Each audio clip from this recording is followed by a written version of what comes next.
Hello and welcome back to another episode for the Project Seed Money podcast. My name is Sharissa Bradley and I'm your host, and I'm so excited that you're here. I am joined today by audiobook narrator Charlotte. Thank you so much for spending a little bit of time with us and helping my audience to just demystify this process and kind of get the ball rolling for the audiobook side of things. Thank you so much for being here. Hey, thank you for having me. I'm really excited to be here. I'm a little bit scared because this is my first kind of interview. So here we go. Well, thank you for being your first interviewer. I think I'll make it painless for you, I hope. Um, That's famous last words. Sure. So, how did you get into this world? How did you start becoming an audio narrator? Truth is, I'm a COVID kid. I'm an actor by training and like stage and film, TV, and I still do that. And because I'm an actor, professional actor, a lot of the times my acting agent will give me a voiceover job every now and then. So that's kind of part of the repertoire. But audiobooks, like proper audiobooks, just kind of happened a little bit before COVID. One of my good friends, who's a writer, said to me, "Would you mind? Would you be interested in narrating my story?" And so we together kind of looked into that. And that was the first book I narrated. But that was really, really close to when COVID happened. And then from then on, that's what my brother says, voiceover and audiobook narration is the actor's work from home. So that's what a lot of actors did. We just kind of holed up. A lot of us just kind of hung around and either did self-tapes or voiceover, and I played along with voiceover and just really enjoyed narrating books. So that's how I got started, really. That is so cool. So, what is the user experience like? Like, if I'm coming to you with my book, what types of services do you provide, and how does that look as far as the onboarding process goes? Right. So with audiobook narration, I work a lot with indie authors. What this means is you're the rights holder as the indie author. So you own your audio rights. And what I love about working with indie authors is that it's a very much more collaborative experience. So what I like to do is in this kind of 4 or 5 years time that I've been doing more audiobook narration, I've noticed that a lot of authors just kind of get confused with the process of distribution more than the audiobook production experience. I mean, audiobook production is not the easiest thing as it is because, it's taking your baby, your written word, and making it into audio and talking about selling it as a format. So that in itself is tricky. But what I think a lot of indie authors really kind of stumble over is they hear about ACX and Amazon and they think that's the only way to go forward. But then there's so many other different ways to sell your book. And then sometimes because you're indie authors and you do so much with your own kind of marketing and selling direct, you become really business savvy and then you think, "Oh, what am I going to do with my audiobook? Can I also sell it on my own website and my own direct page and all of that?" And suddenly it becomes a really difficult, kind of tricky terrain to navigate this distribution and selling process. And over the few years that I've been doing audiobooks, I actually think that's one of my favorite parts of talking to authors about. It's just how can you take your book and make it work for you to find more audiences, more listeners, more readers. And yeah, I don't know if I've answered your question. I think so, absolutely. And then my next question is just what types of questions should authors be prepared to ask you about the process or just even about working with you and communicating with you? What types of questions should they ask? That's great. That's a really good one. I think if you're an author looking for a narrator, first you want to know how much it's going to cost you. If I was coming to buy a service, that's the first thing I want to know is how much it's going to cost you. And that answer, most of the time, presents itself in what we call per finished hour. So audiobooks are created and cost quoted by per finished hour. And a per finished hour rate means how long really the duration of your audiobook is. That probably would be the first question I would ask a narrator, because you want to know if you can afford the services. And there is quite a big range of cost, I think, in terms of how much one narrator costs and how much another narrator can cost. And you would need to know where you sit, if you fit in the kind of similar ballpark spaces, to know if you can work together. And that, I think, would be a first question that I would ask. Absolutely. When someone is coming and asking these questions, because they're probably going to interview several people, hopefully they're going to interview a couple people and maybe even get some samples. What would be some of the just immediate red flags that they would walk away if someone answers in this way? Maybe that it does have to do with the finished hour or the cost of the product, but what other things would come up that would be, don't work with this person because maybe their communication style doesn't match. Maybe their values are different. Maybe their vision is different. Maybe they're not really answering the questions. Absolutely. I think when you're working directly with your narrator and you're in charge of choosing them, that's the first thing I would say, is to know if you can work together, if you have the same type of vision. So if you give, for example, if you give your narrator or potential narrator an audition piece, so a section of your book to do a sample, the first red flag would be if they charge you for it, that's a big no-no. We work in a market where it's a normal thing to ask for a sample. You should never ever pay for a sample. And the second thing is, if they take really, really long to get back to you with a sample, that's also a little bit of a, maybe not a red flag, but a bit of an amber, because audition pieces, we all want to do a great job with the audition piece, but an audition piece shouldn't be very long in the first place. So if the narrator is taking a long time to do 5 minutes of an audio, how long are they going to take to do, I don't know, 3 hours, 7 hours, 14 hours audiobook? So that's another one. And then I think in the end, the most important thing is, if you've given them some specifications of how you want the audio to sound and they've come back and it's completely not what you expect, then probably that is not a good fit. It doesn't necessarily mean that the narrator is not a good narrator. It just means you're not a good fit, perhaps for this book, perhaps just as two people, two artists coming together. You don't necessarily have to have a great collaboration vibe with everybody. So it's okay, let it go. Fine to not always be definitely working with everybody. So that's maybe something to think about, is just how you feel about the narrator, whether they're able to speak to your vision in the same way as you're thinking how your book sounds in your mind's ear. Oh, I couldn't agree more. And our relationship is so important at every step of the way for the publishing process. Cause like you said, it's your baby and you're giving something to someone to kind of bring it to life. And if they're not bringing it to life the way that you're expecting it, then with that sample, you can move on and find someone else. What types of books do you prefer to do the narration on? Do you have a genre that you're specifically associated with?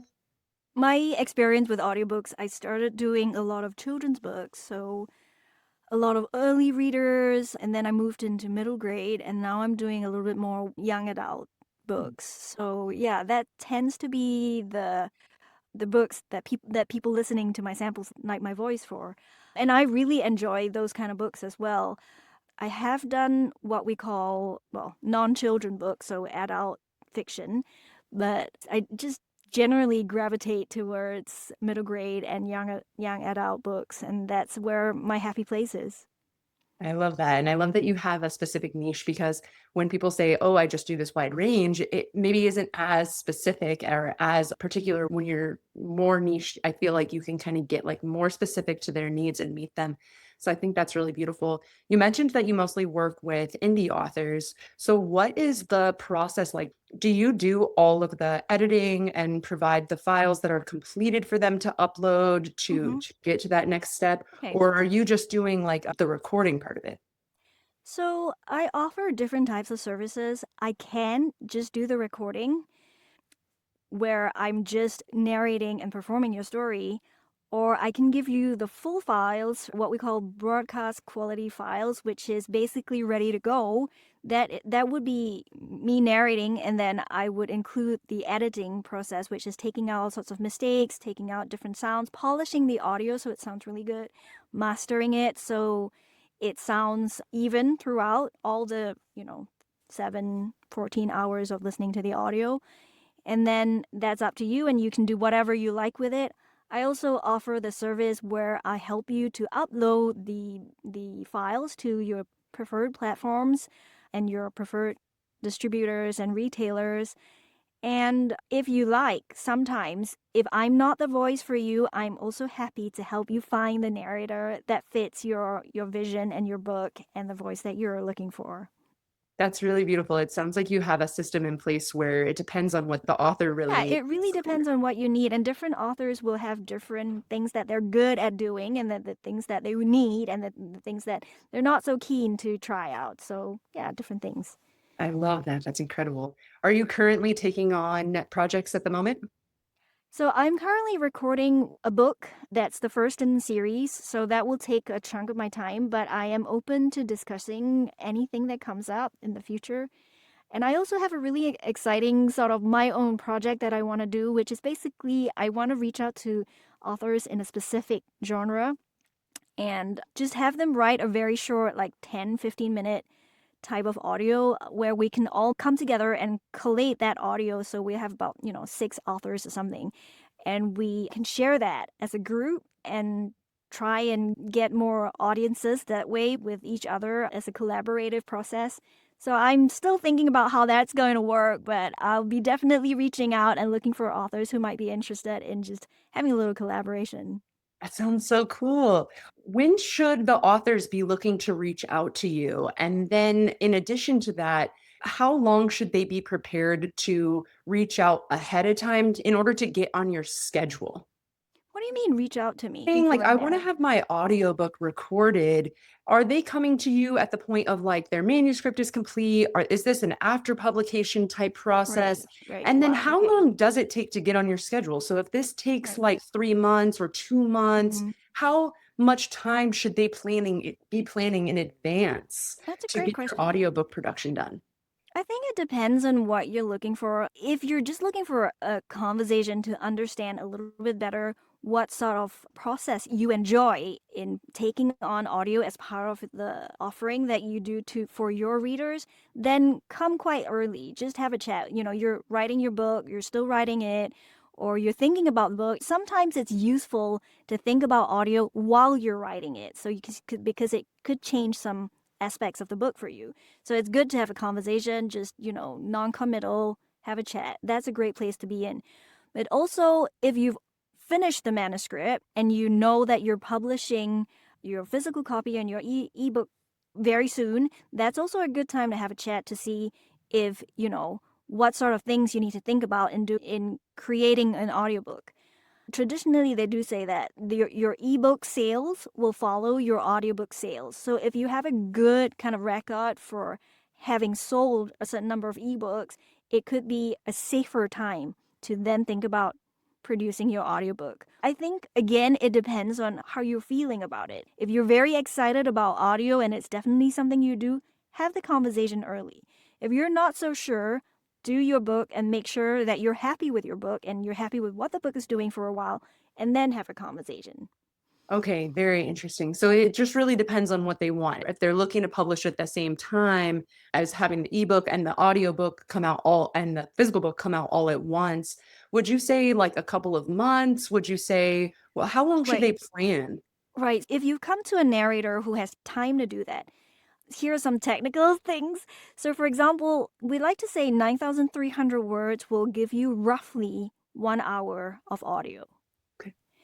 Is prepared and you have a quick word count, and if you have a certain number of words, you can quickly sort of estimate how long your audiobook is going to be.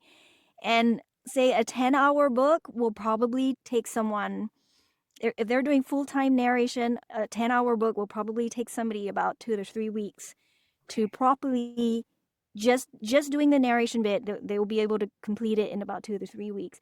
But there will be the conversations that you need to have with them. you'll have to get a sample to know whether this is the narrator that you want to use.